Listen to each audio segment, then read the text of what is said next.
This is Global Order. I am Hindol Sengupta. I am absolutely delighted that from Japan, Tomohiko Taniguchi has joined me today.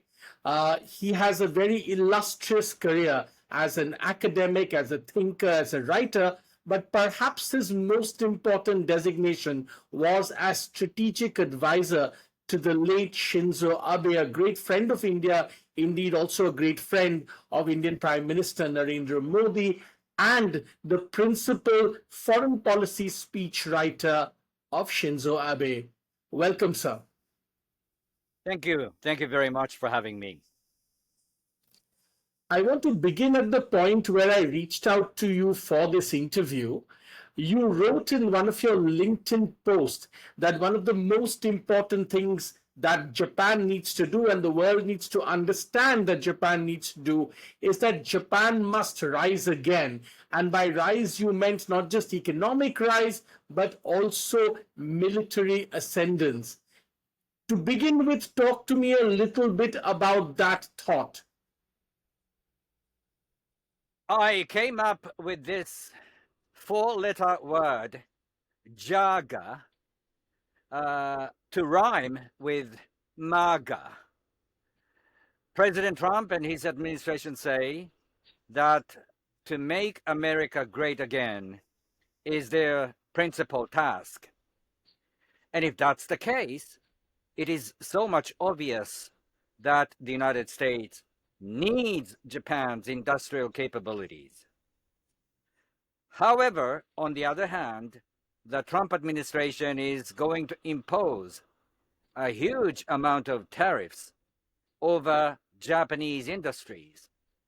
So in a way, the United States does not know what their left hand does while their right hand seems to be squeezing the industrial capacities of Japan, which is why I came up with this JAGA, meaning Japan Ascendant and Great Again.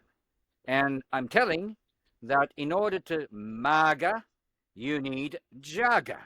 So that's how I came up with this word. If you look at the military industrial complex, which was coined by Dwight Eisenhower in the post-World War America, once mighty military industrial complex is now in tatters. And it is doubtful whether the United States shipbuilding capacity still is powerful enough to provide not only the US Navy, but also with Australian Navy, with strategic submarine capabilities. So now is the time for the United States to rejuvenate its industrial capabilities. And in order for the United States to do that, it needs Japan. And that also applies to Japanese military capabilities. Everyone knows that Japan's neighborhood is one of the most precarious neighborhoods because Japan is a direct neighbor to Russia, China, and North Korea in between. Three of extremely hostile nations to Japan, and three of the nations that are extremely determined to build up their arsenal, especially strategic nuclear arsenal. So Japan needs to build its own military capabilities, and to do that would also help sustain the international order, which for many, many decades has been maintained by no other countries than the United States. And unlike India, Japan has been a great beneficiary of this US-led international order. Let's talk a little bit about the military ascendance that you just mentioned. Traditionally, for many years, this idea that Japan would again rise militarily was almost a taboo subject quite like the rise of Germany rising militarily was a taboo subject in Europe.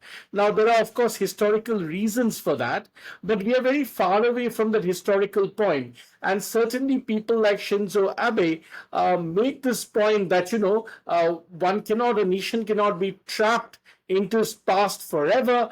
There has to be a future that needs to be thought about. You just mentioned the nuclear threat that Japan faces, which is imminent.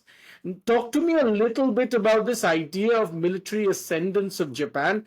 How is it seen today in broader Japanese politics and Japanese society? Is there no acceptance of that idea? A greater constituency? Looking around, there are only 2, 3 countries in the region that have been ideologically opposed to Japan becoming stronger militarily again. And those nations, not coincidentally, are Russia, North Korea, and China. 3 of the nations that are determined to build up their military capabilities. During the Cold War, the stage was set between the polar confrontations between the United States and Soviet Russia. There was actually little need for Japan to arm itself because the United States' predominance was such that there was actually very little need for Japan to do that. And those were the years in which countries such as the Philippines, Singapore, Australia were still very much nervous about Japan's prospect of becoming stronger again militarily. Those days are long gone. Now it is the Philippines, Australia, Singapore, Indonesia that are crying out loud, requesting that Japan become stronger to counterbalance the juggernaut in the making, which is China. So the Chinese rise is one of the greatest phenomena in the history of humans, because in a very short space of time, China has ascended from a poor nation to a rich and powerful, mighty military power. And it's surprised many, the United States, Japan, Korea, the Philippines, and the list goes on and on. So unless and until Japan becomes stronger, those are the nations, the Philippines and Australia and Indonesia and so on and so forth, will increasingly feel frustrated, nervous about this ascendancy of Chinese military power. Let's talk a little bit about how you see this military power of China. Now, one of the things you just mentioned was shipbuilding. One of the things many of us have commented on in the last several years is that China is building a navy in a pace that has perhaps never been seen in human history. It is, in a sense, expanding its naval force in a way, in a shape and manner. In terms of numbers, some people say, well, the quality is this and that, but we're never very sure about what exactly the quality is. But in sheer numbers, Japan is outstripping any other country in sheer naval building, naval fleet building. How do you see this from a Japanese point of view? In short, it is a situation that is making every one of us extremely nervous. As you say, China's tempo and pace with which they are building the first-rate naval capacity is simply awesome. If you focus your attention only on the Indo-Pacific theater, the Chinese Navy has already outnumbered the US Navy, and quantity has turned to making a good quality as regards their naval capacity. And they are building yet another fleet capacity carrier strike group. clearly aiming at encircling countries such as Japan, Taiwan, the Philippines, to dominate what they call the first island chain area, which stretches from Japan, Taiwan, the Philippines, and ends up in the Indonesia.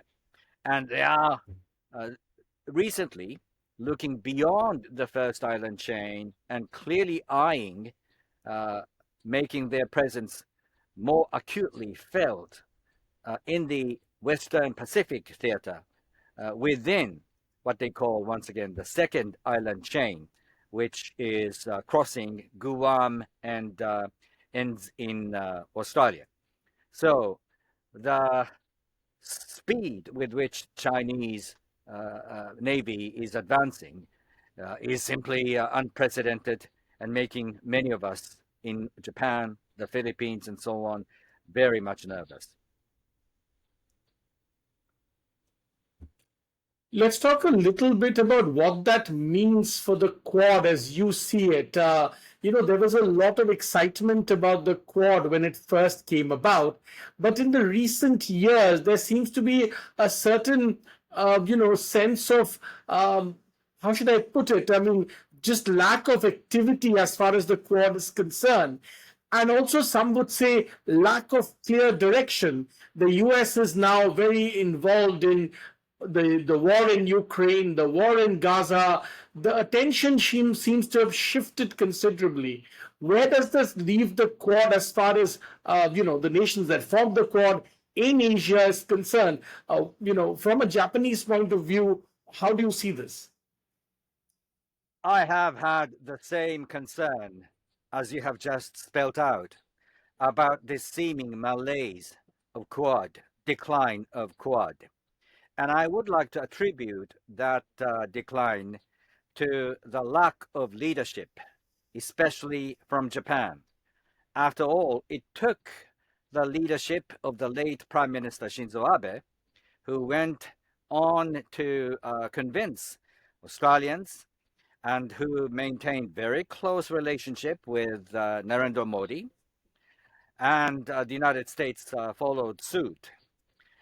The idea was the very first example that the Japanese set the tone of international institution building. Quad still remains an institution in the making, maintained only by the commitment clearly shown by the four leaders uh, of the four nations, India, Australia, Japan, and the United States. And when the United States, as you say, has been preoccupied with conflicts and confrontations elsewhere, someone has to be behind the driving wheel. And in my view, Narendra Modi chose to pay a decreased amount of attention to Quad because he knew Shinzo Abe very well, and instantaneously he became aware that compared to Shinzo Abe's successors were not so much enthusiastic in putting more energy into this Quad framework. So when Japan is losing its interest, why do we have to do similarly to fill the void ourselves? And I understand that India has many, many more directions to pursue. Lately, the IMEC project, India, Middle East, Europe Economic Corridor. IMEC is an exciting endeavor. I understand that Indian leadership is duly paying much, much more attention to the western part of the development. Speaking of four nations framework, another Quad, there is another one called I2U2 involving India, Israel, UAE, USA. So the lack of zeal, lack of enthusiasm on the part of Tokyo is something that I would like to count as one of the reasons why the Quad arrangement has losing its steam. I read your article with care when where you mentioned this, where you actually say that in fact even Japan should be interested in ideas like the IMEC, like the I2U2, and so on and so forth. And you talk about how there is this, in a sense, this lack of passion, as it were, for the Quad.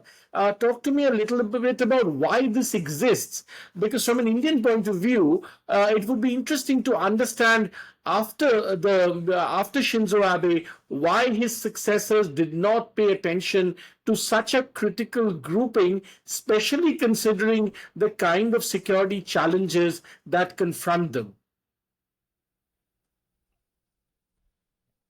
In fairness to the Japanese government, Prime Minister called Kishida chose to spend more money on Japan's defense, and it was this Prime Minister Kishida, who set a bar higher than before, pledging that Japan spends at least 2% of its GDP on building defense capabilities.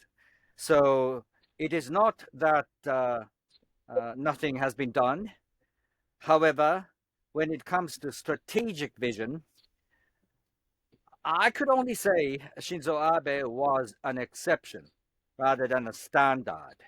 So we need to have yet another person, individual leader, such as Shinzo Abe. But to say so may be easy, but to find someone like him is extremely difficult. Let's talk a little bit about a topic that you mentioned, nuclear weapons. Now, for a long time, of course, there has been real consensus in Japanese society that nuclear weapons are a terrible thing, and that's, of course, no surprise considering the history. But the winds of change are going through this entire nuclear paradigm once again around the world. Many parts of Europe are beginning to embrace nuclear energy for their own energy needs. And certainly there is again, a very volatile conversation about nuclear weapons that's happening around the world. Seeing all of this, how do you think Japanese society is responding to the idea of nuclear energy? In order to go nuclear militarily, broadly speaking, there are two options. The first option is to do it yourself. And if you choose this path, you need to spend a considerable amount of political capital as well as financial capital on building both the first strike and the second strike capabilities. The other option available was the path that countries such as Germany, Belgium, even Turkey have once followed during the Cold War, namely to share the nuclear button with the United States effectively, called a dual key system. It is to store nuclear bombs on the soil of Germany, but the ultimate lever should be pulled by the US president. So that's the distribution of labor in place during the Cold War between Germany and the United States. This is something untested in the Indo-Pacific theater. My argument, which actually echoes an argument that Shinzo Abe, while alive, mentioned a number of times to the nation's audience, that to think about sharing nuclear arsenal with the United States, for instance, by allowing US strategic submarine force with obviously nuclear attack capabilities to be ported in one of the ports in Japan. After all, in order to maximize the deterrence capacities that nuclear arsenal could exert against countries such as China, you need to show that you are committed. And to maximize this signaling effect, you must showcase to the world that you are working on the same page with the United States as regards nuclear strike capabilities. I understand that it sounds a bit foreign to those leaders and intellectuals in Delhi that are extremely proud in the sense that you have chosen no alignment path for many, many decades. And that will bring me to explain a little bit about the first option that I mentioned. It is to go nuclear yourself. And if you look at Japanese map, it's a narrow, long but narrow island, and 80% of economic activities is concentrated in one small place of Tokyo. And between cities, Tokyo and Osaka, which is also very much a populous city, combined by the high-speed rail, almost 90% of economic activities are concentrated in that megaropolis. Furthermore, something very much important exists. That is the sheer continuity of Japan. And that sheer continuity of Japan is epitomized by one single family that has continued to exist without disruption for about 2,000 years. The current Japanese emperor, I know which might sound a little bit odd because Japan has lost any empire, but we're not calling our monarchy king. We're calling emperor. So let's call it emperor. Japanese emperor is 128th monarchy emperor. So that family actually represents the essence of Japaneseness. That is the sheer continuity, which, by the way, has not existed at all in China. Chinese history is disruption after disruption. So that separates these two countries from each other. But the first strike, military strike, if it hits the central part of Tokyo, the next moment, the Japanese economy may have survived, but you might very well have lost the symbol of this continuity. You know, this is something that no nuclear doctrine textbook has ever dealt with, but it's a uniquely Japanese phenomenon. So in that sense, to go nuclear yourself, I think is a non-starter. You should say that Japan has been extremely a faithful student to the international non-proliferation regime, and the Japanese have been willing to accept inspections from IAEA, International Atomic Agency, whenever they are interested in looking into Japanese nuclear power stations. But the more sensible way for Japan is to share nuclear deterrence capacities with other nations, notably the United States.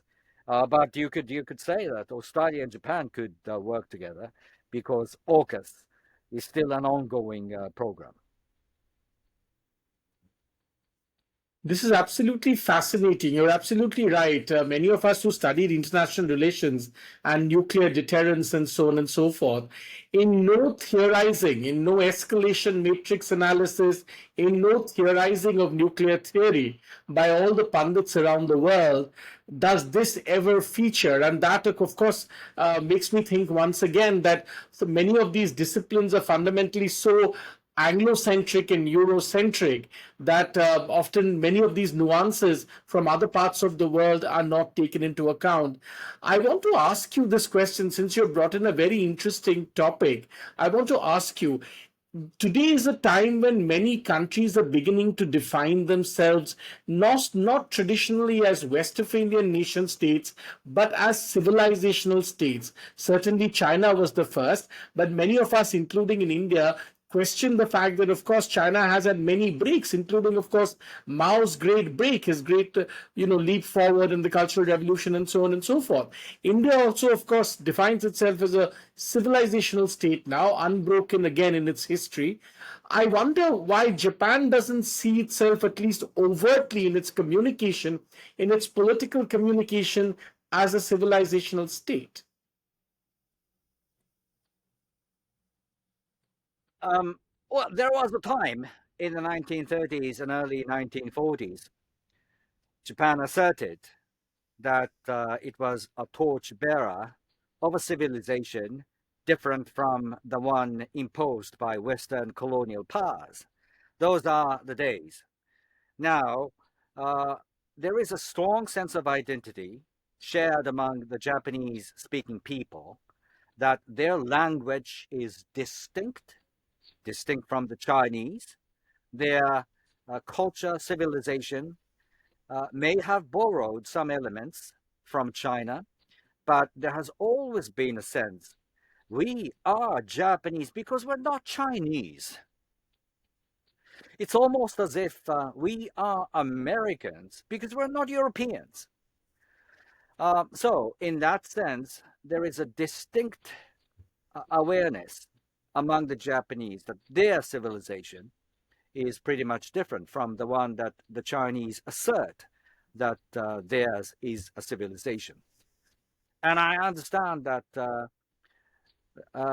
there will be a time sooner rather than later that India is going to change its official name from India to Bharat. And I do understand the reason why. And the same can be made about Japan. You call my country Japan, but there is actually no country called Japan. It is Nippon or Nihon. Japan is a term Marco Polo invented. Just like India was the term that the Persians and the Greeks used. And the Japanese language, you call it Japanese language, but there is no such language called Japanese. It's Nihongo, Nippongo. So we have made India, Japan together have made compromises in this age of Western dominance. I want to ask you, this is a fascinating point, and this was actually, I'm so glad you mentioned this because a lot of people don't understand this in India. And, this has been mentioned earlier to me by some engineers, as it were, who were working in New Delhi for the Delhi Metro and so on and so forth. I want to ask you, for a country with such a strong sense of identity, one of the economic, I remember the 80s, I was only a schoolboy, but there was a real sense that Japan would be the great rising power, economic power from the East. And I remember the Americans being frightened about this also. Their popular culture reflected that at that time. But today, when Japan faces several crises in its economics, especially because of its demographics, there is a debate about what kind of immigration Japan really needs and what kind of immigration does Japan really want. Talk to me a little bit about that. How do you see this issue? Because there is clearly, at least to outsiders like me, there seems to be a need for immigration. But in what shape and form will that happen? And what would Japanese society want? Australians used to say that there is something called tyranny of distance. The distance between Australia and their quote unquote mother nation, Britain, was an issue. And there was a time when Australians felt left behind, alone by themselves. So it was a proximity of distance, tyranny of distance. I think that there is a tyranny of proximity. Japan, China, geographically are so close to each other. When welcoming people from abroad, it almost always means Japan is embracing the inflow of Chinese people. 1 out of 4 residents born outside of Japan, living in Japan, is from China. So 25% of Japanese immigration issue is about China. If this is something that unrealistic, if China were an open, democratic, freedom-loving nation, then we could accommodate those people. But Chinese students choose their universities not at their own will. They are following directions and orders given to them by the central authority, that is to say, the Chinese Communist Party. And so they've got their agendas to pursue on the campuses of Japanese universities. By the way, if you go to Japanese universities, it is almost like Chinese Chinese students are the dominant group that hits your eyes. So what kind of immigration does Japan need? First and foremost, the pace and speed must be gradual. No acute change, no fast change must be pursued, because it's a relatively stable societal fabric you are now looking at, and it could be broken very fast, as evinced by the examples you see in Europe, Germany, Britain, and so on and so forth. Second, the Chinese people cannot escape from the control of the Chinese Communist Party, like it or not. So I would very much like to see more students from India. It might surprise many of your audience, but an increasing number of courses is being taught in English, and English subjects are increasing in number. So I would very much like to encourage Indian young people to think eastward, to go to Japan. I understand many of the ambitious students in India are still thinking more seriously about going to the UK, for instance. But think twice and come to Japan. It's one way to, let's say, counterbalance a hugely increasing number of the Chinese students. That's very insightful, and indeed there are many people who in India who think exactly like this. That many more Indians need to be acquainted with Japan, and we need many more Indian students, the best of Indian students who wish to study abroad. Indeed, should look at Japan as a place not only of great technological marvel and insight, but also great cultural wealth, great heritage, great history, and so on and so forth. Let's talk a little bit about the economics then. Like I said, in the 80s, there was this idea that Japanese technological marvel would change the world. Now, of course, we are far away from that point, even though Japan still makes, in some sectors, some of the best, goods in the world. Talk to me a little bit about the transition that's happening within Japanese economics and Japanese business. Do you think there is any kind of new energy to embrace a AI-friendly world where once again Japanese businesses could not only compete but maybe even rise to the very top of their various fields? In order for Japan to once again claim its technology savvy, it needs to open its brain market. And that will bring us back to the topic we've just discussed, that Japan needs to open its arms, embracing more and even more Indian scientists, Indian engineers, graduates of IIT, and so on and so forth. Having said that, if you look at companies like Sony, that's the company that invented something called Walkman, and that spread the world over instantaneously. It was a mega hit.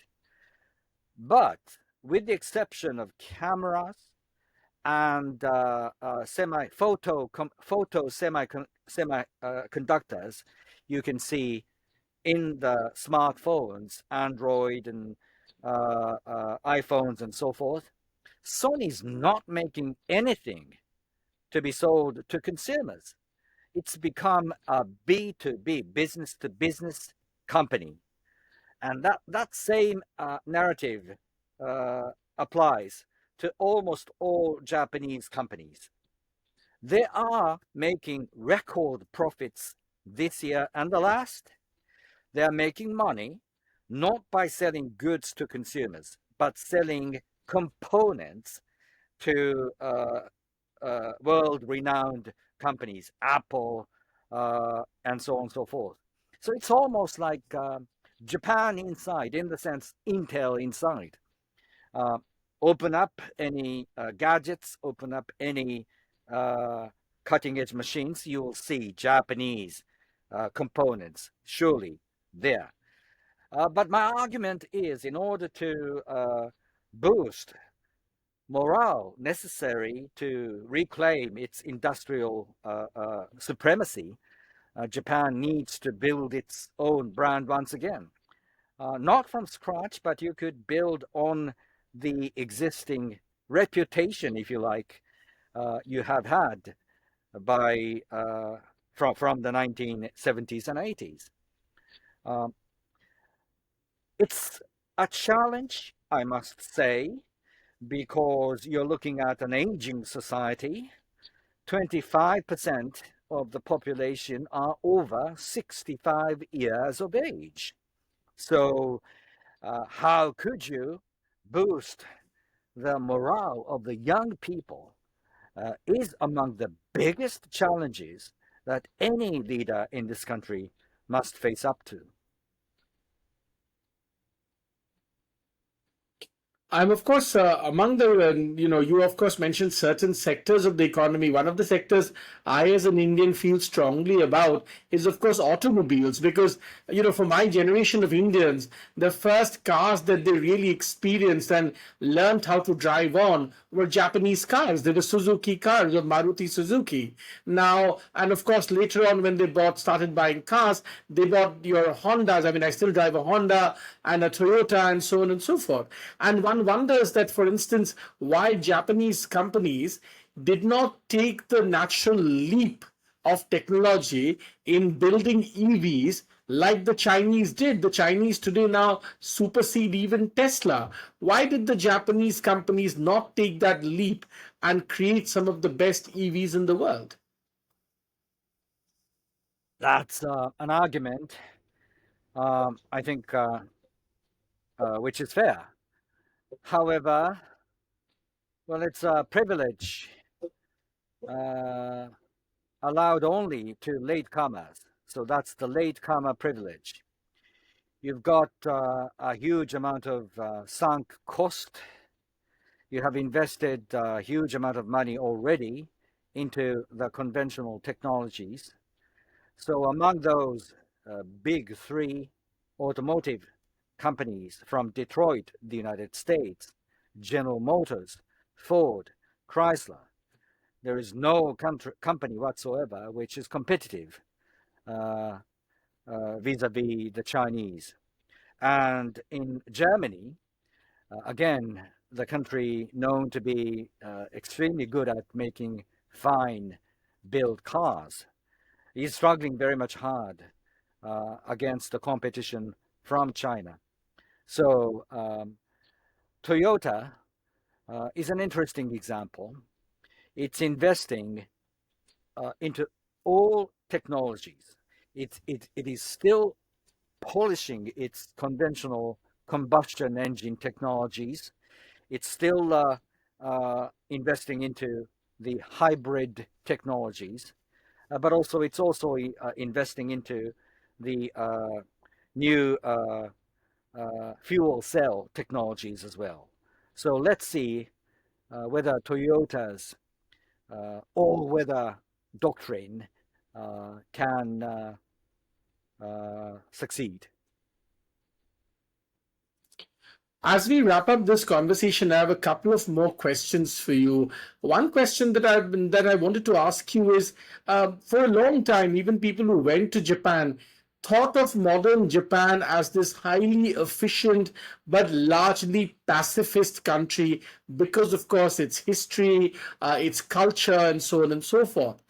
Do you think some of that is changing? Do you think there is some level of new aggression in new generations appearing in Japan? In a sense, is that culture shifting a little bit?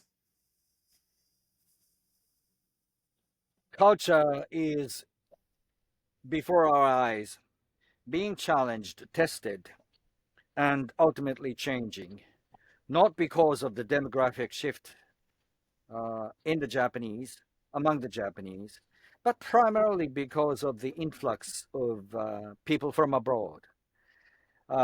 Kyoto, once a city representing the ancient culture of Japan, has become a playground of tourists.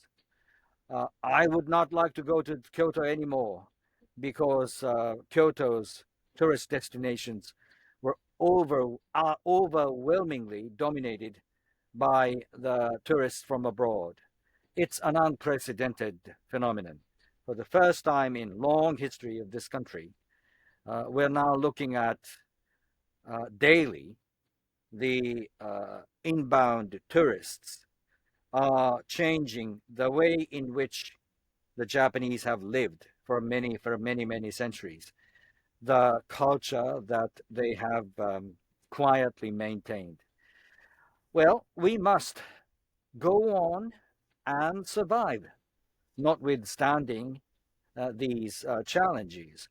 But it's the country is in a very much substantially a transition period.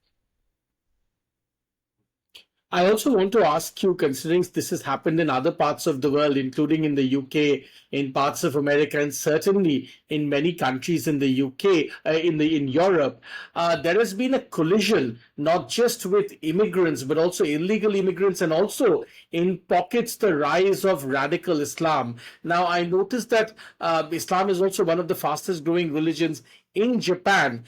Are there concerns that there could be radical elements that might, in a sense, infiltrate, in this entire process? Well, that's become a daily concern for many in Japan. As you say, those people from Muslim faith don't scatter around evenly across the nation. There are pockets where a concentrated number of Muslim people live, and there are a couple of such pockets around Tokyo, and there is a growing concern that police are not functioning effectively anymore. Rules are being broken. Traffic rules are getting scant attention from those people. And in very much a local city, there is a growing community of Muslims. All of a sudden, they go out on the streets and start exhibiting mass prayer twice, 3 times a day. It's okay for them to follow their own faith, but they seem to pay very much scant attention to the norms, customs, culture that have been in place for many centuries. Troubles a lot of people in Japan. So that's a source of potential conflicts and confrontations. Luckily, there is no such acute divide between the societies as seen in communities such as Britain, Germany, France, and so on. But sooner rather than later, a similar thing would happen in Japan because people from Muslim origin, Muslim faith, are increasing in number in this country. I have spoken with a visiting professor from India this afternoon, and she told me she's been visiting Japan very frequently, but it is the first time for her to notice a big number of women with hijabs, clearly from Muslim origin. So, in that sense, this country, this society is undergoing a tremendous amount of changes. My last question: through all of this change, there seems to be a great desire among Japanese society to retain the continuity that you spoke about earlier in our conversation, as exemplified by the royal family, by the emperor. Um, do you think, or what rather, is Japan doing, or Japanese society and government doing, considering all these challenges that they face, to retain that sense of individualistic continuity so that that can be passed on 100 years from now to new generations as they come? All of these, we've spoken about many challenges, but what are the mitigating factors? What is Japanese society and government doing to push back and try and resolve some of these challenges? Well, you need to build an adequate amount of self-pride, an adequate amount of confidence, especially among the future generations. If you allow 20 something, 30 something to lose their self esteem, self efficacy, it's one of the ideal invitations for uncertainty, for uneasiness, for frustrations, and the frustrated bunch of people can go extreme in many respects. Calmness and stability that have been important ingredients to maintain your societal fabric intact should come by making the future generations more confident about themselves. How can you do this? You need to pull many strings, you need to pursue many paths, but it's one of the greatest challenges for any leader, now, present, and in the future of this country. It's been a fascinating conversation, and I would love to keep in touch. Your country is one that has always fascinated me, and I follow very closely on what's happening in Japan. This has been an absolutely fascinating conversation. I really want to thank you for your time and to take us through all these varied questions on various aspects of what's happening in Japan. Thank you very much, sir. You're very welcome. Thank you very much once again for having me.